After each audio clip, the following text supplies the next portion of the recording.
दोस्तों, मैं हूं दिव्यानी गिरीश नंदा और आज के इस नए पॉडकास्ट में आपका स्वागत है। आज के इस पॉडकास्ट के एपिसोड में हम बात करने वाले हैं हमारी मातृभाषा हिंदी के बारे में, क्योंकि हिंदी सिर्फ भाषा ही नहीं, हिंदी हमारी संस्कृति है, हमारे संस्कार है, हमारी आत्मा है। बचपन से लेके अभी तक हम हिंदी समझते हुए, हिंदी बोलते हुए, हिंदी सुनते हुए बड़े हुए हैं। बचपन में हमारी माँ हमें हिंदी की कथाएं, हिंदी की कहानियाँ सुनाती थी। उसके बाद हिंदी ही पहली ऐसी भाषा है जो हमने लिखी या फिर बोली, है ना।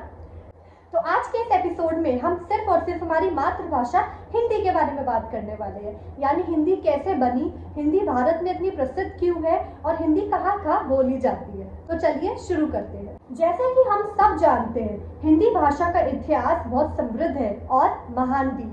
हमारी मातृभाषा हिंदी संस्कृत से निकली है और फिर अन्य बोलियों से मिलकर, जैसे कि राजस्थानी ब्रज, हिंदी सजी है। हिंदी भाषा पूरे देश में बोली और समझी जाती है। भारतीयों के लिए हिंदी सिर्फ भाषा नहीं है, बल्कि एक भावना है।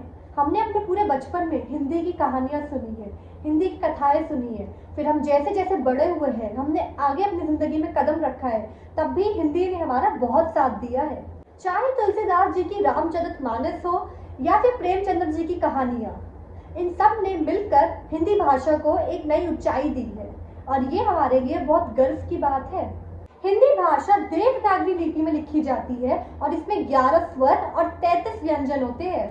14 सितंबर यानी 14 सितंबर 1949 के दिन संविधान सभा ने हिंदी को भारत के ऑफिशियल लैंग्वेज यानी राजभाषा के रूप में अपनाया।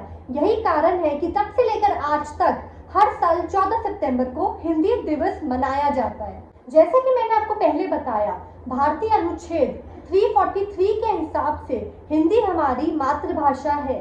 दुनिया के 60 करोड़ यानी 60 करोड़ लोग हिंदी भाषा बोलते हैं और साथ ही 30 करोड़ यानी 30 करोड़ लोग ऐसे हैं जो हिंदी को अपनी दूसरी भाषा यानी सहायक भाषा की तरह उपयोग करते हैं। फिजी, नेपाल और ना जाने ऐसे कितने देश हैं जिसमें हिंदी भाषा का बहुत ही बड़े स्तर पर उपयोग होता है, यानी इन देशों में बहुत ही बड़े स्तर पर उनके लोग हिंदी भाषा का उपयोग करते हैं। और साथ में हमें ये भी मानना होगा कि इंटरनेट, टीवी, रेडियो, इन सब के कारण भी हिंदी ने बहुत लोगों के दिल में अपनी जगह बनाई है। इंटरनेट और मोबाइल पर हिंदी टाइप करने के लिए यूनिकोड का बहुत बड़ा योगदान रहा है। दुनिया का सबसे पहला हिंदी सम्मेलन भारत में हुआ था। जी हाँ, भारत के नागपुर शहर साल 1975 में।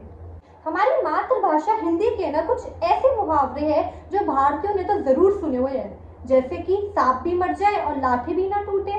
क्यों, सुने हुए हैं ना। अभी थोड़े समय पहले ही हमको एक न्यूज़ सुनने को मिली है। वो न्यूज़ ये है कि रशिया ने यानी रूस ने अपनी कंट्री में, अपनी यूनिवर्सिटीज में, अपने स्कूल में हिंदी को फिर से सिखाने के लिए, बोलने के लिए जोर दिया है। यानी अब रशिया के लोग भी हिंदी सीखेंगे, हिंदी बोलेंगे, हिंदी समझेंगे। भारत और रशिया का रिश्ता तो हमेशा से ही बहुत खूबसूरत और बहुत मजबूत रहा है और उसका एक सबूत है रशिया के लोगों का अब हिंदी सीखना। तो आज के लिए इस एपिसोड में इतना ही।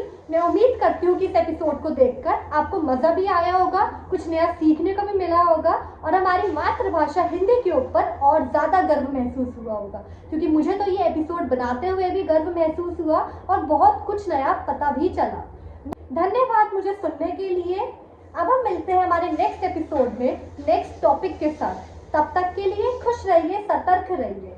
जय हिंद।